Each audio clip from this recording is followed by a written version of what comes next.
And I'm going to introduce the fellas here. You can go around from my right here. You want to... Okay. Hi, I'm Jimmy Page, lead guitar. Okay. I'm Chris Dreja, bass guitar. Jim McCarty, drummer. This is Keith Relf, singer. Okay. You guys want to sing a song now? No, I'm just putting you on here. Yeah, let's do it. We'll be back with them in a second here.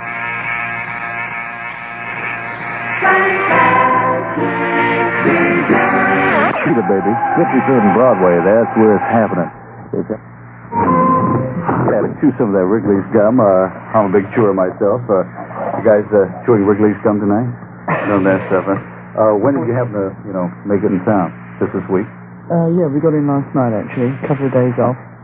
And then we're off to Massachusetts tomorrow. Whereabouts? Boston? I'm not quite sure, actually. Which... Somewhere near Boston. Somewhere near Boston. You guys going to do a concert there? Yeah. And then we're coming back for the next day to do days in New York. How long are you going to be here? Let's see. Well, it'll be one day then, and then we're off to Canada, I think. How long will you be up there in Canada? No, just one day. Everything seems to be one day. Yeah, you never get a chance to see anything. You got to hit the West Coast? We've just done all that, actually. You have? With L.A. and San Francisco. How'd you like San Francisco? Oh, it was great. Really liked it. Go down to Haight-Ashbury area? We didn't get much time to, actually, but we were playing in the Fillmore. We Yeah. did residency of 3 days. Yeah, there's 3. How long were you in L.A.? About 4 days, isn't it? Yeah. How long is your tour, going to last this time around? Well, it's about 6 days left now, We've been over here for about 5.5 weeks. Does it get to you, man, after a while? Yeah. Like now, have you guys had, dinner and stuff? Some of us have. Yeah, I mean, how do you do it? You just say, hey, man, let's go out and eat if we have time. That's it, we more or less go off, eating 2 and 3, get a hot dog or something, a hamburger or a slice up, shepherd's pie, what? stuff. You guys going to be back over here, then later on, like next year? Is this going to be your last tour over here for this year? We have one actually in October, lined up, 6 weeks of colleges and many places like that. How do you like touring colleges as, opposed to just making concerts like, let's say, in New York or L.A.? You like the college? Well, the thing is, every place is good to play at, If we get a chance to go on stage and play, we don't care who it's to, We like to play to people. It's really good. Yeah. Does it seem like the college, kids understand what you're doing? Some of them profess to. Yeah. Yeah. Okay. We're going to try this one on for the Yardbirds. We'll be back with the guys here.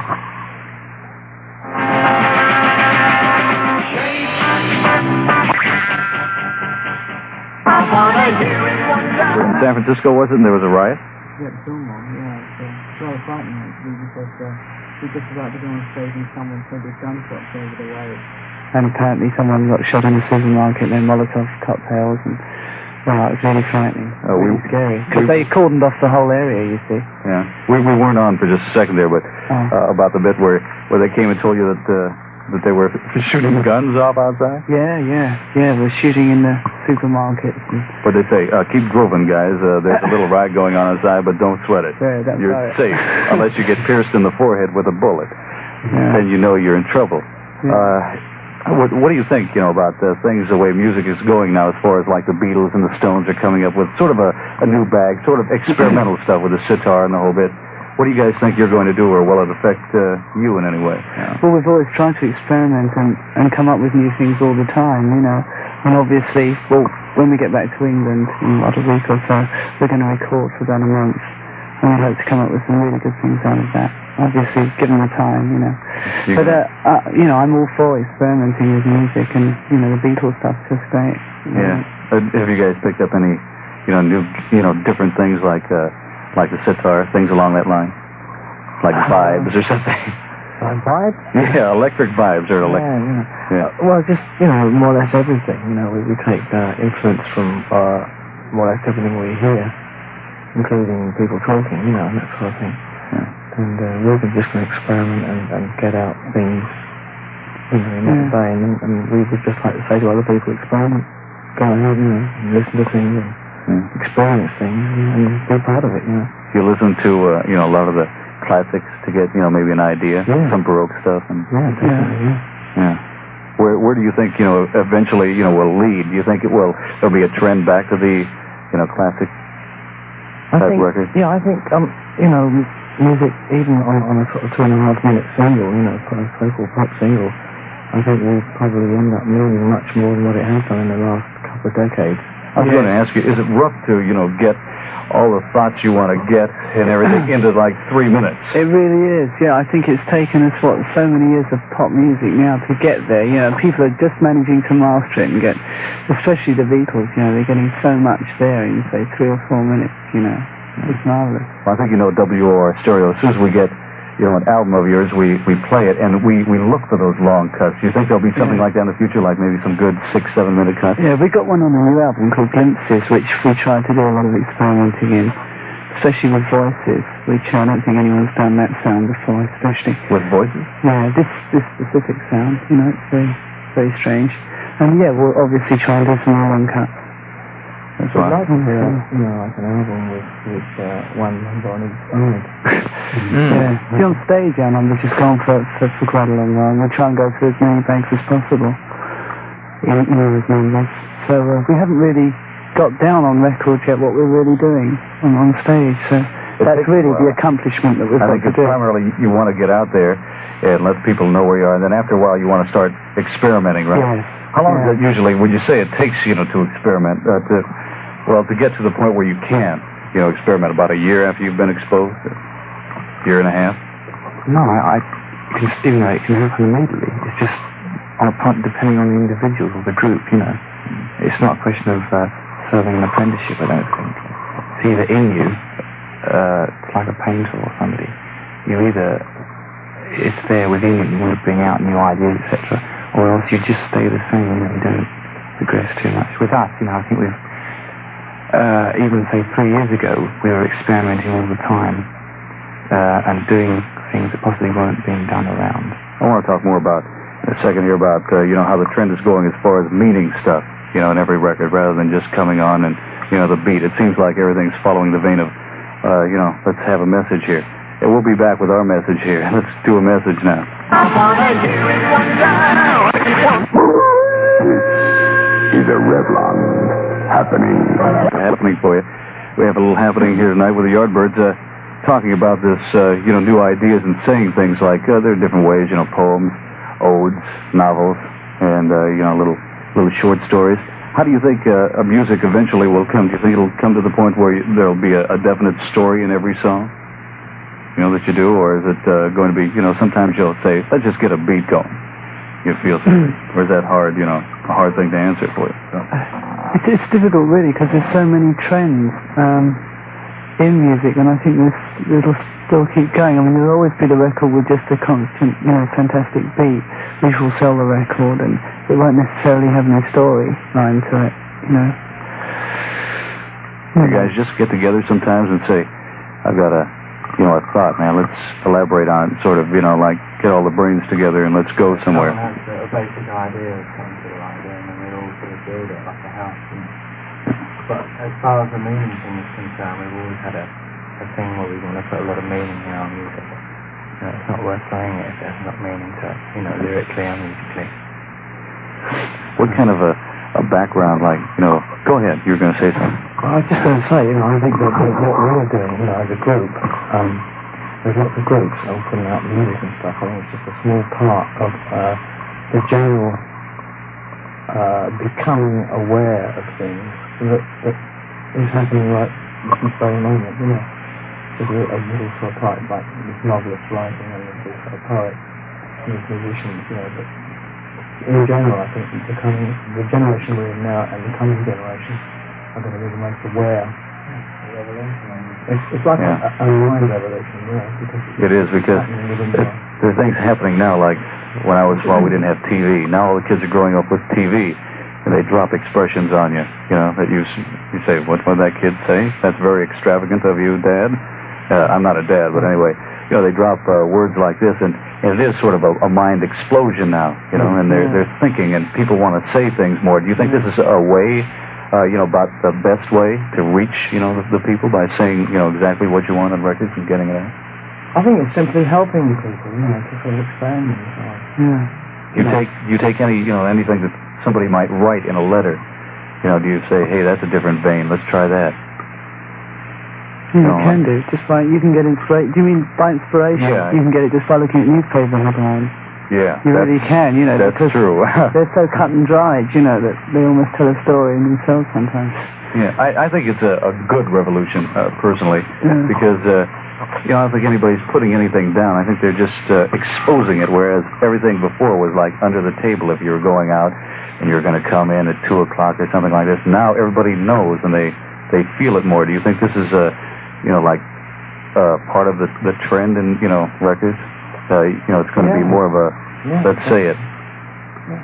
It seems to be the way it's going now. In the Beatles B-side, you know, it's like, you know, what you see when you were there, nothing that doesn't show, you know. Yeah, everything you guys do doesn't necessarily have to have meaning because everybody says, I wonder what they meant. Like a record we are playing now, Ode to Billy Joe. I'm sure you've heard that, Bobby Gentry. Yeah. You know, people try and read things into it. And I'm curious, you know, you guys are, you know, where it's at now. And, you know, what would you say, you know, this record said? Is this definitely, do you think this girl was, you know, a baby that they threw off the bridge? Or do you try and read things into it? Or do you just say, hey, that's good and accept it? Or, you know, in other words, do you think everything that you do has to have a meaning? Because people are always saying, I wonder what they meant by that. Well, I haven't tried to read into that record, you know. I think to it sounds rather dated, you know. It's like, it's a blues. It's a blues. I haven't actually heard it all the way through properly, I must be truthful. I'll hear it now. Yeah, I'll tell you afterwards. That's true. I read too much into the records, you know. Yeah, sometimes you have to. Out there, you know, you can say red balloon and it's got about a million different meanings for people. Right, you say red balloon. Yeah, up the way. They say red balloon. That was that French film with that little kid running down the street there. And they try and read things into it. Do you think, you know, on any of these, you know, any of your album cuts, you'll explain, hey, this is what we meant, just like we're saying it like it is, and that's all. One of our records, it was fading out, we were all mucking around doing funny noises, and people were all saying, what does that mean, what was that faded up, and we were just mucking around. Yeah. The thing is always funny that people are coming up to us with fantastic connotations, you know, they have in their own minds 100 different meanings to one song, you know, via the individual. And you say, really, is that a fact? You know, I think that's the whole difficulty of anything with the art, music or anything, is getting over the idea, the original idea. You know, it's the most difficult thing. If you can get it, I mean, on an abstract sort of form, obviously, on an easy sort of song like, you know, we're going to the park and we're going to have a dance or something like that, you know. I think probably that's easy, but something where you've got some sort of meaning to it. Yeah, I was going to say that, you know, I think parents a lot of the time, they'll say, because the kids now are pretty intellectual, you know, they're hip, they... More so than their parents. Well, pardon? That's probably more so than their parents. Yeah, right. Yeah. And that's what I was going to say is flow in the parents' minds, because they can't understand how kids 15 years old, 16, 17 can have deep feeling and deep thought. Not just parents, but also... Yes. You know, people just want to improve themselves now, and it's the whole thing. Everybody's got it, haven't they? It's ambition, you know, you just want to improve yourself, so it's sort of mentally improving themselves. You think it's because of the big, you know, like World War II baby boom that everybody feels like this pressure, man, because there are so many people, you know, your age, my age too, I'm not that far out of it. You know, people feel like they have to do something more? Or? No, today there's, I mean, the media that is at one's disposal gives you so many aspects to what's going on in the world, and you can see what's happening, like sort of India and things like that, places the travel is there, and I think people just want to see everything and experience everything. Do you think like... Whereas in the past it was very difficult, you know, say 20, 30 years ago. Like those facilities weren't there, like 20 television. and 30 years ago you wouldn't be able to be doing this. Right, now. sure. Like sure. Let's say, you know, in your trips, do you think you'll ever, you know, like hit India? I've been there, yeah. We did. We went to Australia from England. It's exactly the other side of the globe, and we passed through those places like India, this has got to affect your music, Bangkok. right? You go there and you say, hey, that's something different. Well, it did me, yeah. I just sort of, I was in a daze. I stayed there for a few days. Do you think we're going to see some of this maybe in your, you know, coming album, something that, you know...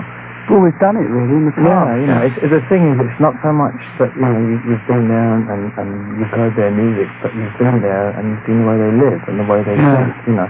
You're just aware of the way that they're aware of life. You know what I mean? Do you think they really are as aware as...